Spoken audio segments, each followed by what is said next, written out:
नमस्कार साथियों, बहुत बहुत स्वागत है एक और नई वीडियो में। साथियों, आज है विश्व पर्यावरण दिवस, तो इस अवसर पर आप सभी को बहुत बहुत शुभकामनाएं और बधाई। साथियों, ये एक मौका है कि प्रकृति ने हमें इतना कुछ दिया है तो उसे कुछ वापस लौटाने का। तो एक पौधा ज़रूर लगाएं, ये मेरी आप सबसे विनती है। और लगाने के बाद हमें एक फ़ोटो खींच के ज़रूर भेजें ताकि हम उसे अपने चैनल पर दिखा सकें। आज का जो कार्यक्रम है हमारा नगर निगम के साथ मिलके है। तो हम सब जा रहे हैं ट्रंचिंग ग्राउंड, जहाँ पर कि जो हमारे शहर का सारा कूड़ा है वो वहाँ पर इकट्ठा होता है। तो प्लांटेशन का कार्यक्रम है वहाँ पे, और भी बहुत कुछ है। तो बने रहिएगा वीडियो के अंत तक। और अगर आपको हमारे प्रयास अच्छे लगते हैं तो प्लीज़ लाइक ज़रूर कीजिए, और चैनल पे नए हैं तो सब्सक्राइब ज़रूर कीजिए। तो बने रहिएगा वीडियो के अंत तक। शहर को साफ रखने में सहयोग करें। मैं लगातार कह रहा हूँ कि आप सब लोग अपने अपने क्षेत्र के ऐसे बुद्धिजीवी लोग हैं कि जिनको लोग फॉलो करते हैं। तो मेरा निवेदन है आप लोगों से, यहाँ पर मौजूद सभी से, मेरा तो बच्चों से भी निवेदन है, आप लोग मोबाइल कम चलाते होंगे, कम ही चलाना चाहिए। लेकिन अगर कोई बच्चा वीडियो बनाकर हमारे पास तक भी भेजेगा, हम वायरल करेंगे उसको, जिसमें अपील हो शहर को साफ रखने की, सार्वजनिक स्थानों पर, सड़क के किनारों पर कचरा ना फेंकने की। कचरा सिर्फ और सिर्फ घर के अंदर डस्टबिन में जाना चाहिए, और डस्टबिन से सफाई वाली गाड़ी में जाना चाहिए, और सफाई वाली गाड़ी से हमारे यहाँ टंचिंग ग्राउंड पे आना चाहिए। कचरे की इसके बीच में और कहीं जगह ही नहीं है। और तय मान लीजिए, जो मैं बार बार कह रहा हूँ, 100% ये श्योर कर रहे हैं कि कचरे की जो हमारे कचरा लेने के लिए जो सफाई गाड़ियां हैं वो प्रतिदिन आपके घरों तक पहुंचे। और कहीं कोई कमी अगर रह भी गई है तो वहां दुरुस्त कर देंगे जब हमारा कंट्रोल रूम शुरू हो जाएगा, कि हर घर तक प्रतिदिन गाड़ी को पहुंचना सुनिश्चित करेंगे ही करेंगे। तो ऐसे सभी लोग जो यहाँ पर मौजूद हैं, उन सबका बहुत बहुत हृदय की गहराइयों से धन्यवाद करता हूँ। यहाँ पर क्लीन ग्रीन के लोग भी मुझे दिख रहे हैं, उनका भी करता हूँ। और साथ ही साथ मेरी हर मुहिम में साथ देने वाली, एक बड़ी बहन की तरह खड़े होने वाली सदर स्कूल की, मैं कहता हूं कि उनके बिना शिक्षा की बात करना अधूरा है, ऐसी हमारी बड़ी बहन आदरणीय मुक्ता सिंह जी का भी धन्यवाद करूंगा। आपका नाम प्लीज मुझे बताइएगा। और ये ऑर्गेनिक खाद है शायद, तो ये कैसे क्या बनती है? पहले तो आप अपना परिचय दीजिएगा। मेरा नाम निधि तिवारी है और मैं इस वर्ष के लिए नगर निगम की स्वच्छता एम्बेसडर हूँ। यहीं काशीपुर में रहती हूँ और घर में मैं कंपोस्ट करती हूँ, घर के कचरे को। ठीक है, अच्छा। तो कई सालों से कर रही हूँ, लगभग 10 सालों से मैं कर रही हूँ घर में कंपोस्ट। अब अगर आप करना चाहें या हमारे दर्शक घर में कंपोस्टिंग करना चाहें तो कैसे कर सकते हैं? बिल्कुल सरल प्रोसेस है, लेकिन गलती करने की उसमें संभावना बहुत रहती है। हाँ, बिल्कुल करना बहुत सरल है, लेकिन अगर हमने कुछ स्टेप गड़बड़ किए तो गलती की संभावना रहती है। तो सबसे पहले हमारे घर में जो छिलके निकले, फल के सब्जियों का वेस्टेज जो है, ठीक है, उस सब्जी और फलों का, अब यहाँ दिखाने के लिए हमने पन्नी में रखा है, पर हमें पन्नी में रखने की जरूरत नहीं है। बिल्कुल ठीक। हम इसको एक प्लास्टिक की बाल्टी में रख सकते हैं या थोड़े बड़े बर्तन में। आपको दिखाने के लिए मैं छोटे बर्तन में, डेमो के लिए है। कोई भी अपने घर पर इस तरह की खाद बना सकता है। जो हमारा फ्रूट या वेजिटेबल का जो भी वेस्टेज है उसके थ्रू कैसे बनता है ये मैम बता रही हैं आपको। ठीक है, अब हमने ये जो गीला लिया है, ठीक है, गीला है मतलब अगर हम इसे ऐसे ही छोड़ देंगे इसमें पानी निकलेगा। ठीक है, अब डिकम्पोजिशन होने के लिए ये पानी हमें कम करना है। कैसे करेंगे? हम इसमें सूखा या ब्राउन कलर का मटेरियल मिलाएंगे। सूखे पत्ते हैं, ये सूखे पत्ते मिला सकते हैं आप। ये बिल्कुल चूरा चूरा करके हमें मिलाना। आसपास आपके पार्क में या किसी बड़े पेड़ के नीचे अगर आपको सूखे पत्ते मिल जाते हैं, आप उनको मिला देंगे। और हम क्या करने की कोशिश कर रहे हैं कि इसका जो भी एक्स्ट्रा पानी है वो हमारा ये जो ब्राउन मटेरियल है, देखो इसमें ग्रीन और ब्राउन मटेरियल है, उसको हमें बैलेंस करके चलना है। ठीक, तो जो ग्रीन है, जो गीला है वो 1 भाग रहेगा, ये सूखा हमारा 3 भाग रहेगा। अच्छा, और आप 1:3 के रेशियो में से डालना है। हाँ, ये ज्यादा रहना है।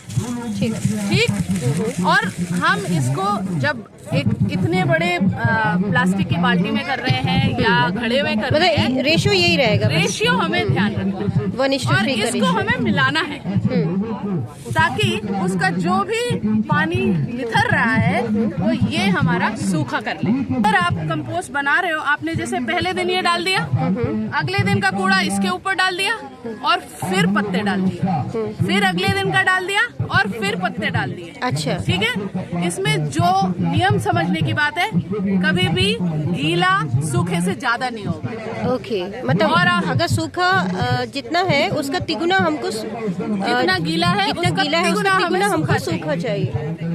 अगर आपकी कंपोस्ट में आपको बदबू आ रही है और गीला दिख रहा है, इसका मतलब सूखे की मात्रा कम हो गई। अच्छा, मतलब स्मेल नहीं आएगी अगर सही अगर रेशियो में आप डाला है। रेशियो मेंटेन करेंगे तो कीड़े भी नहीं आएंगे और स्मेल भी नहीं आएगी। That is also good. लेकिन फिर भी अगर आप इस स्थिति में पहुंच गए जहां आपका पानी ज्यादा है, तो उसको सॉल्व करने के लिए तुरंत आप थोड़ी मिट्टी भी डाल सकते हैं। अच्छा, क्योंकि मिट्टी वो एक्स्ट्रा पानी एब्जॉर्ब करेगी। एब्जॉर्ब कर लेंगे। ठीक है। ठीक ठीक। और सूखा बढ़ा दीजिए। उसका प्रिंसिपल यही याद रखना है कि अगर हम उसे पकड़ के नचोड़े तो 1-2 बूंद से ज्यादा पानी नहीं ना निकलना निकले। चाहिए। ओके।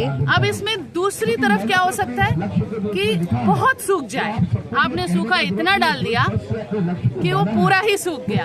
अगर वो पूरा सूख गया तो भी डिकम्पोजिशन नहीं होगा। अच्छा, तो आपको एक बिल्कुल बैलेंस स्थिति चाहिए कि पानी है थोड़ा सा, लेकिन पूरा सूख गया है, एकदम बिल्कुल ऐसा ही दिख रहा है। जैसे अगर जब ऐसे पत्तियां ऐसे पड़ी रहती है ना, इन्हें डिकम्पोज होने में आपको साल भर से भी ऊपर लग जाएगा।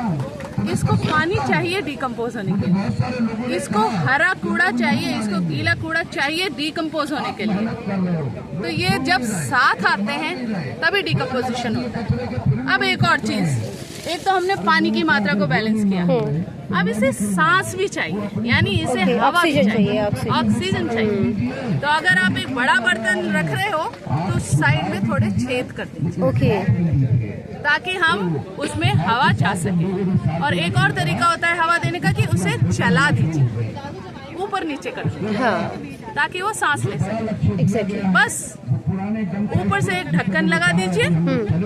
ढक्कन लगाने से क्या है कि बारिश का पानी ऐसा नहीं है कि पूरा भर जाएगा, और उसे किसी छाया में या छत, मतलब जहाँ थोड़ा सा आपको शेड मिल जाए ऐसी जगह में रखें। Okay, this is the process. This is the process. Okay, thank you so much. ये आपने जो रेशियो वाली बात की, इसका मुझे भी नहीं पता था एक्चुअली। ये इसके लिए तो हमने कई बार कोर्सेज किए हैं, लेकिन ये जो आपने चीज़ बताई ये वास्तव में काफ़ी नॉलेजेबल थी। और जो घर पे जो भी वेस्टेज रहता है जो लोग फेंक देते हैं, उससे ये खाद बना के वो ज़रूर से पौधों में डालेंगे, ऐसा मेरा विश्वास है। So thank you so much. Thank you.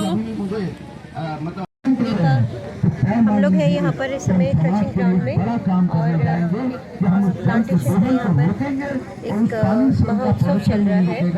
नगर निगम के हमारे बहुत से पदाधिकारी, हमारे मेयर सर यहाँ पर मौजूद हैं, और मेरे साथ है दीपा। आज चित्रा नहीं है, आज दीपा आई है, और हम भी इस कार्यक्रम का आज हिस्सा बन रहे हैं। आने वाले कुछ समय के अंदर देश का कचरा साफ हो। स्वच्छता अपनाइए, पर्यावरण बचाइए, और हर दिन हम सब पर्यावरण दिवस मनाएं। जय हिंद, स्वच्छ भारत, स्वच्छ उत्तराखंड। धन्यवाद। धन्यवाद। आपके द्वारा बहुत सुंदर तरीका प्रस्तुत की और सभी से जुड़ने का कार्यक्रम होना है, और वृक्षारोपण के बाद सभी यहाँ उपस्थित होंगे आगे के कार्यक्रम में। और साथ ही यहाँ की चाहूँगा कि हमारे राज्य मिनिस्टर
ट्रंची ग्राउंड में प्लांटेशन करने के बाद हम लोग शाम के समय चले गए थे पशुपतिनाथ मंदिर में, जो कि वार्ड नंबर 2 में है।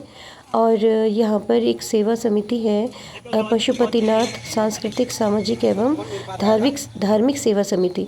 तो हमारी आरोहण सामाजिक संस्था और इस समिति के संयुक्त तत्वाधान में पौधारोपण किया गया।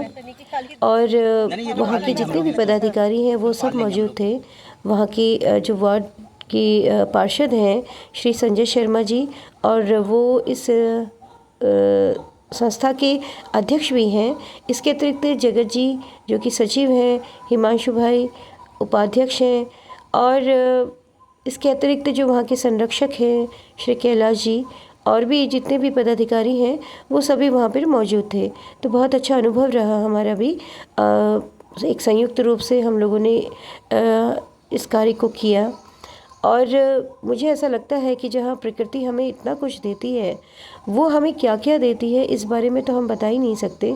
हमारा हर चीज़ जो है वो प्रकृति पर ही निर्भर है। तो ऐसे में हमारा भी ये दायित्व बनता है कि हम भी प्रकृति को कुछ दें।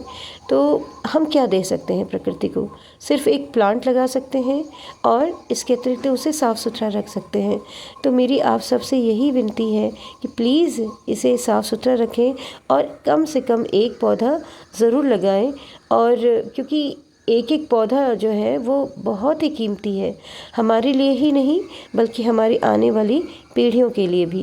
क्योंकि अगर हमने ये कदम अभी नहीं उठाया तो न मालूम आगे चल के क्या होगा।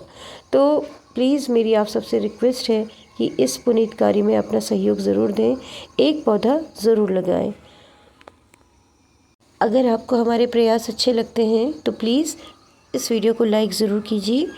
और अगर आपने पौधे लगाए हैं तो पिक्स ज़रूर भेजिए हमें, ताकि हम उन्हें अपने चैनल पे दिखा सकें।